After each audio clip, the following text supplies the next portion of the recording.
amintiri din vremuri în care mersul la școală era o veritabilă problemă pentru oamenii mai puțin înstăriți.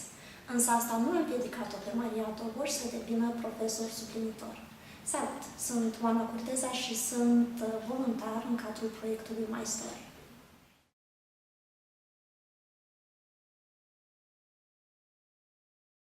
Când m-am ridicat eu așa, la clasele primare, eu umblam desculț, la școală. Am prins exact timpul când mergeam desculț. Și am fotografii în clasa a treia, deci desculț, cu buchetul cu flori premiant. Nu erau condițiile, nu erau părinții, nu aveau cu ce să ne cumpere. Nouă încălțăminte.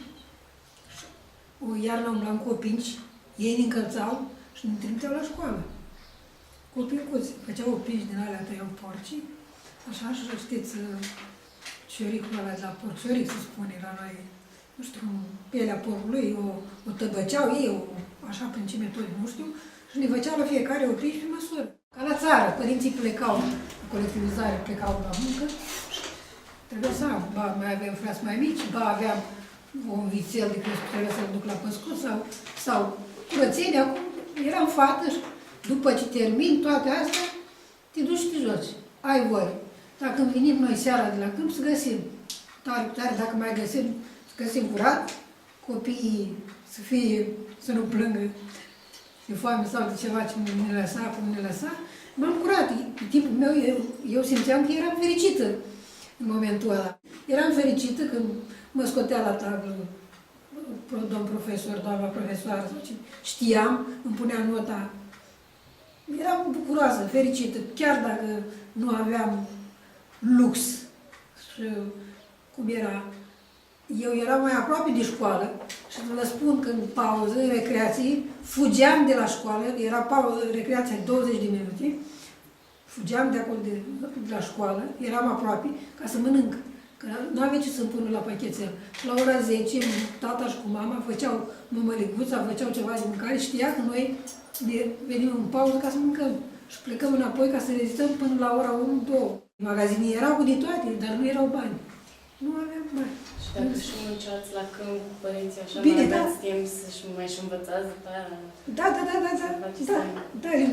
le îmbinam în așa fel ca să iasă bine. La liceu, la fel, domnii profesori toți model. Model pentru elevi, nu știu. Conștiința ta te făcea să fii atent, să fii ascultător, să fii bun și să aduci mulțumire și domn profesor și părinților de acasă. Eu am făcut naveta, satul meu de unii, până la liceul la Vasile Alexandria, acolo în Săbăoani, am făcut naveta când pe jos, iarna pe jos, și în rest de toamnă, primăvară, cu bicicletă. Am dat la matematică la Iași, dar mi s-a spus de prima dată, tu te duci, dar noi nu avem cu ce te ține, amândoi la CAP-ul, și vă imaginați, fără venit. Venitul era în cereale și bani se luau numai primăvara, în iunie, le dădeau un avans de la CAP-ul sau toamna, când mergeam la școală, toți să ne cumpere pentru școală. Cam așa era retribuția care se făcea. Dar măcar lăsați-mă să mă duc să văd, măcar să văd și eu universitatea. Și m-a lăsat, într-adevăr m-a lăsat, m-am dus. Ce credeți că am făcut? Am ajuns acolo la facultate, am luat scrisul. După ce am luat scrisul, s-a invit tehnotonul Neaș.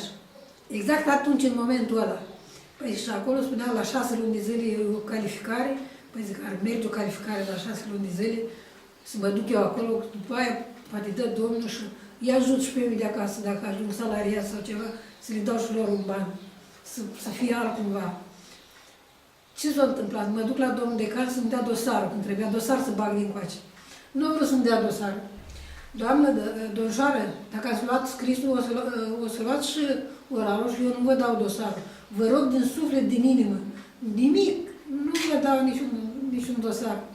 Și uitați că l-a scris la oral, nici nu m-a mai tras inima după aia, că vroiam tehnotonul ăla la 6 luni ca să vin în ajutorul familiei, așa parcă aveam și eu Cum mai erau ceilalți frați în spate, pus părinții, zic, păi, dacă n-am putut aici să mă țin 5 ani de zile sau 4-5 ani la facultate, zic, păi, poate îi salvez eu la tehnotonul ăsta.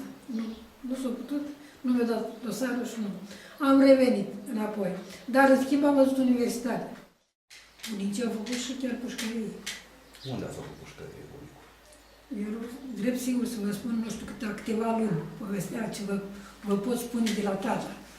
Dar să știți, tatăl meu nu a spus niciodată, eu ce mai spunea mama, dar tata, să știți că niciodată în viața lui nu a spus nimic din ceea ce s-a întâmplat. L-au luat de acasă, l-au dus, unde l-au dus, ce s-a întâmplat, că au venit, asta rețin eu, cu duba. Cu o dubă au venit. Cu o mașină. Asta rețin eu. Dar el nu a povestit niciodată. Apărea pe noaptea, apărea câteodată, îl mai lua și apărea peste 3 zile acasă, 2-3 zile, câteodată mai mult. În fine, trebuie să vă spun, și mama rare ori, dar și ne învăța și pe noi să tăcem din gură, să nu spunem. Deci era, se temeau la rândul lor de Și iar de necalul. câți oameni veneau atunci? Au intrat în casă, i-ați văzut vreodată? Eu nu. Nu, că se bătea în geam, se chema și atât. În rest nu știu nimic să vă spun. Tata a ieșit la pensie după aia, dar o tăcut, nimic nu a zis niciodată, chiar dacă a fost insultat poate de mai multe ori, dar el a tăcut în continuu. Am avut niște părinți, cum să vă spun eu, ca un fel de model pentru mine, ca să taci, să taci. E cel mai bine să taci. Vedeau în ochii lor, că lor le era frică în ochii lor și plus de asta, nu avea voie să luăm nimic. De exemplu, lumea cum era cu ceapiul, mai luau un porumb, un cartof, știți, mai luau, mai dădea, mai lăsa să iei. Dacă partea la noi au fost solari, știți? Și acolo la solari erau toate legumile astea așa. Și mai lăsa să ia. El nu primea nimic acasă, tata. Să nu cumva să-mi aduceți ceva, să-mi aduceți necazuri acasă. Nimic. Copiii simt dacă profesorul iubește sau nu iubește. Este? Da. Spuneți adevărul, dacă nu așa este. Am rămas cu liceul, dar tata ca să mă mângâie așa, zice, lasă că să găsești tu, că acum văd eu că sunt locuri prin învățământ și o să te ajute pe tine Dumnezeu și să-ți găsești tu un loc în învățământ. Și adevărat așa a fost. Eram curioasă, cum ați ajuns să predați istorie și geografie? Am fost la Real. Realist am fost. Dar după cum mi se făcea încadrarea, era istorie și geografie. Foarte bine, aveau să învăț și eu din nou iar toată istoria.